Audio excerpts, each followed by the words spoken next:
Hoi allemaal, dit is Jode van Share My World en vandaag zit ik eigenlijk met Giovanni van Vegan Spark. En toen ik eigenlijk bedacht om naar Suriname te gaan, had ik eigenlijk zoiets van, wat kan ik aan veganistisch eten in Suriname tegenwoordig. En toen kwam ik eigenlijk via Happy Cow Vegan Sparks tegen. Ik ben heel erg benieuwd hoe Vegan Sparks het doet. Giovanni, kan jij even introduceren? Dus vertellen wat je zelf Goeiedag mensen, heel fijn dat je er is. Altijd een van Vegan Spark. Ik ben de enige afgestuurde van de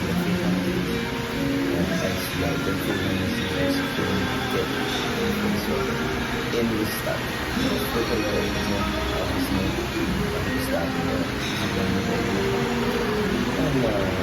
Ik ben zelf 13 jaar veganist. We doen er alles aan om het tot een succes te maken. Wauw, nou hoor ik 13 jaar. Zelf ben ik bijna 7 jaar veganist. Dus jij bent echt wel de helft, 2 keer zo lang eigenlijk. Hoe ben je begonnen? Hoe ben je veganist geworden? Ja, ik begon toen ik natuurlijk 16 jaar was. Rasta invloeden. Ik was en toen was ik Rasta. Ik probeerde de Rasta die bestellen op te volgen. En vandaar dat ik mij getriggerd om te luisteren naar Idol. Maar de term Idol was nog heel onbekend. De oude Idol eigenlijk. Dan heb je verschillende stammen in de Rastafari movement en geloof in waarbij bepaalde vis eten, bepaalde eten en vlees en andere eten zijn vegans of vegetariërs, pescatariërs, het zijn verschillende. In die termen noemen ze net ook, maar hier in Suriname is het heel onbekend.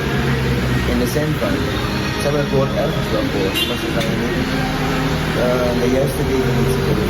De meeste van Suriname kunnen niet de juiste definitie. Want als je zo vraagt wat is vegetarisch eigenlijk, hebben ze geen idee wat een veganist eigenlijk is.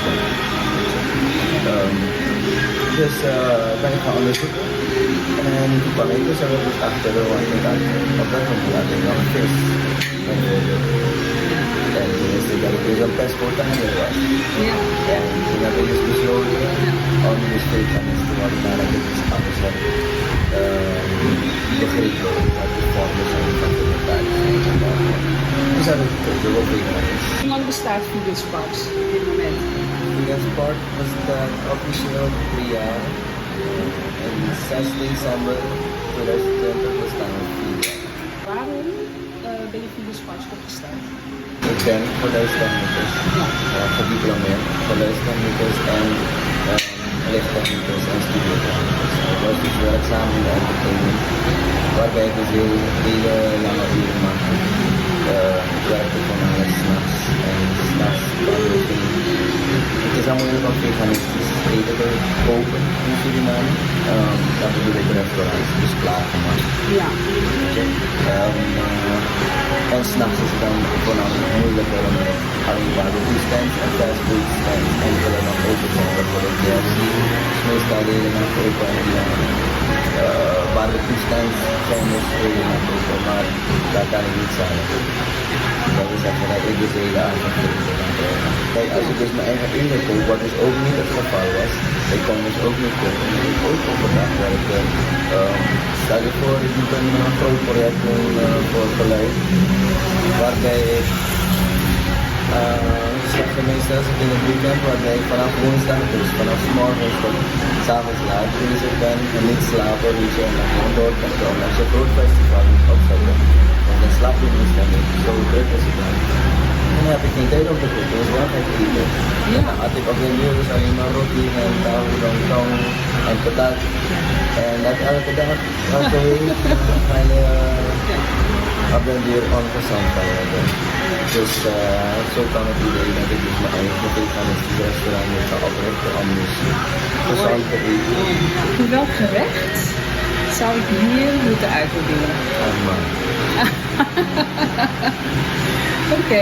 Als je naar Suriname komt om Surinaamse gerechten uit te proberen, dan heb ik de veganistische variant.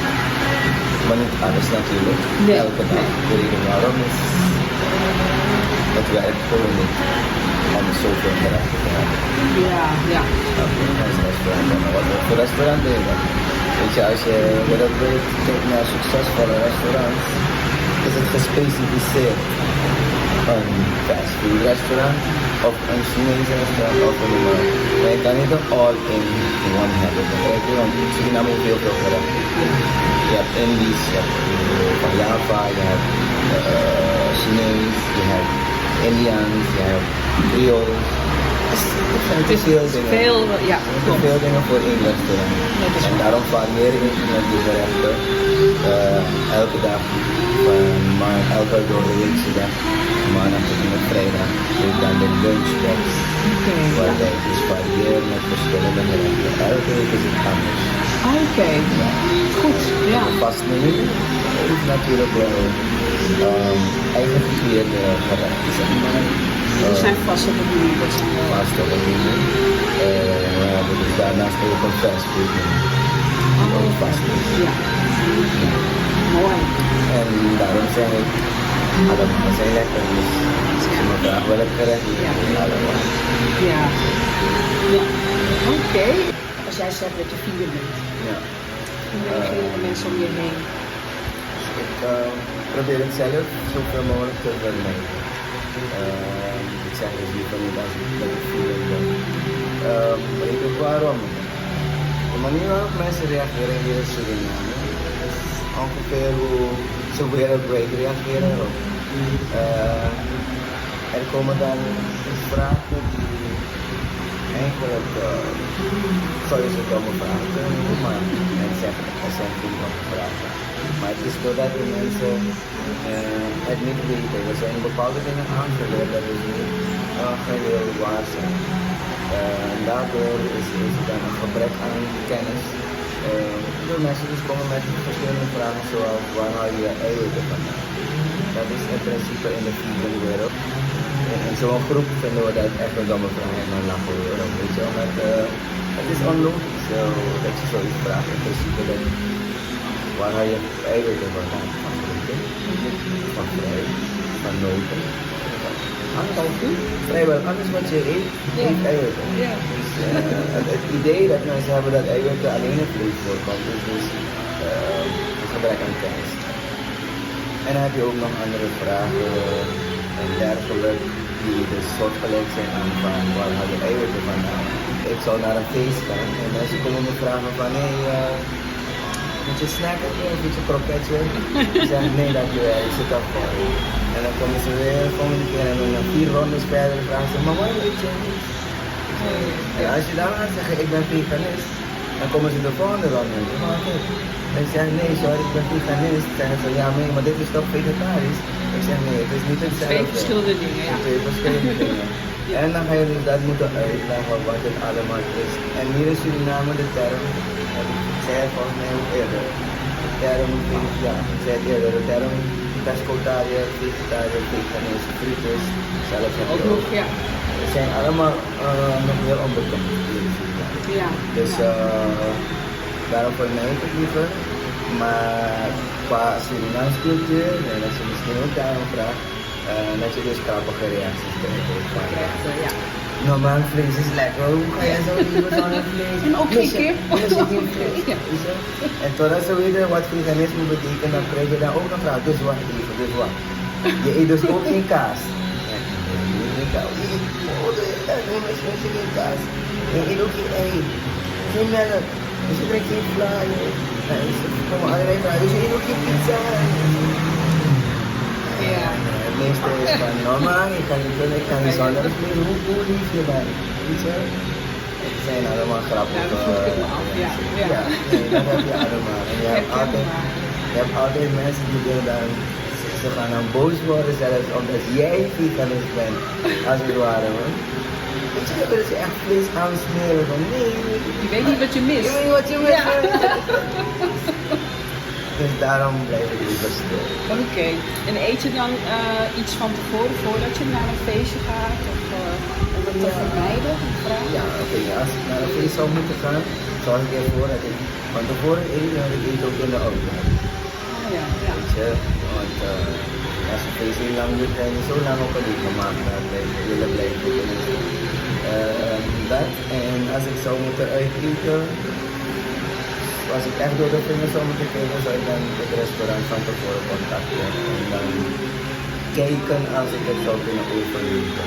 Want daar, weet je, Ja. met veel dingen te maken van, gebruik je dezelfde middel, gebruik je dezelfde potten, Ja. dezelfde olie, bakvet, noem maar op. Echt Heel een veel. veganist? Ja. Ik ben echt een veganist. Ik ben echt een strenge veganist, om het zo uit te drukken. Ja. Ja, we gaan het proberen. We beginnen. Ja, is goed. Oké, dankjewel hè. Voor Graag gedaan, dank voor het willen. ja. En nou, ik zal de gegevens van Fides Spark zal ik nog beneden melden. En dankjewel voor het kijken. Ja.